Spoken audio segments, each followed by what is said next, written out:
DJ Moore and David Montgomery. I saw this one out there. DJ Moore and David Montgomery. Somebody wanted to know who to start between the two.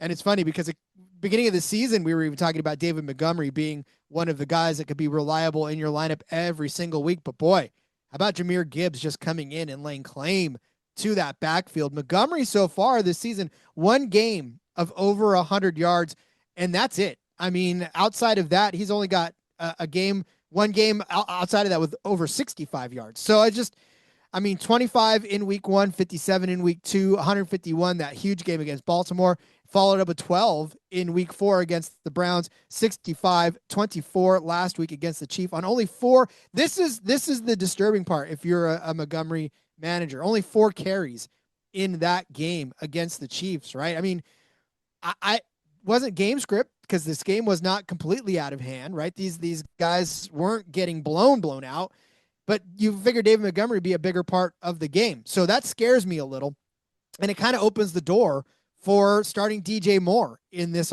case. DJ Moore has seen at least 5 targets in every single game this season that he's played in, with 6 coming in week 2.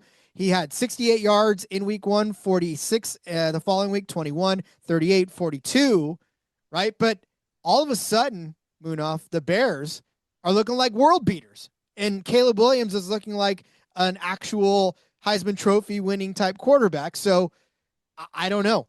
What does this mean for the Bears going forward? Does it mean that they're in it for the long haul? But I will say the one thing that gives you pause in this instance as well, as we've seen the emergence of, and maybe not to your surprise, because you've called this all along, Rome Odunze, right? This kid's come on, and he's got 5 touchdowns right now, which is more than all the other wide receivers in actually pass catchers combined, right? He's got the most touchdowns on the team by far. No one else has 2. He's got 5, 328 receiving yards, 40 targets, 22 receptions.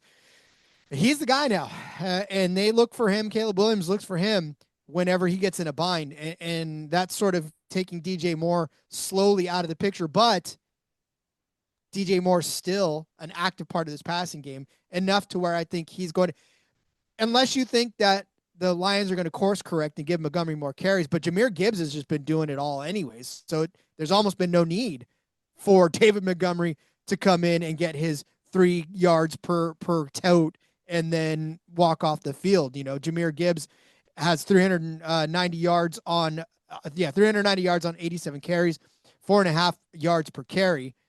Like, it's just crazy, outside of that 172-yard run from Montgomery, kind of feels like it's been all Jameer Gibbs, even though Montgomery's got 334 yards, 72 of that, like I said, came on 1 carry. But yeah, I'll take Moore over Montgomery on this one and swallow my lumps if I'm wrong.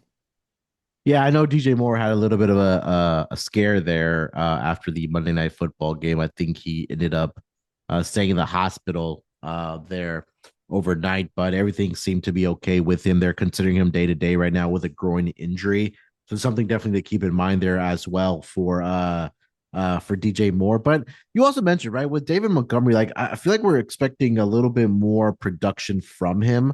And it just hasn't been there. It's just been a little bit inconsistent for him. I know last week he was a big part of the passing game there for the Lions against the Chiefs, but the scary part is that we just don't know how many carries he's going to get per week, right? There's weeks where against the Bengals we had 18 carries, and then the week before that he had only 9 carries. And he had 12 against the Baltimore Ravens and 11 against the Chicago Bears. I think the one thing that I would make the argument for David Montgomery is that he's going to be a guy that's going to find the end zone for you, right? Then that's where your points rack up, because he does have 4 total touchdowns this season, all of which have been on the ground. And he's also been a guy, like I mentioned, that's a threat through the air for this Detroit Lions team. And I know this week is a week where the Lions typically play well after taking a loss.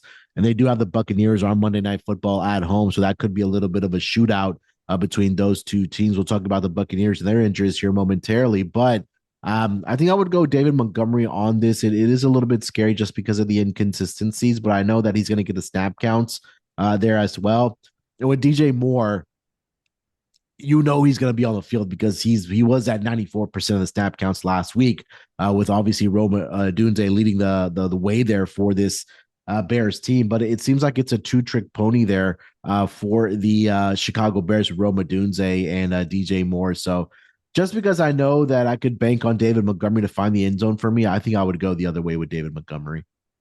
Yeah, I could see that point too as well. I just, like I said, I feel like the usage for DJ Moore, when, if, obviously day to day, but I think he's going to, all the reports said he was good to go or he's going to be okay, which is why I kind of didn't shy away from Yeah, sure.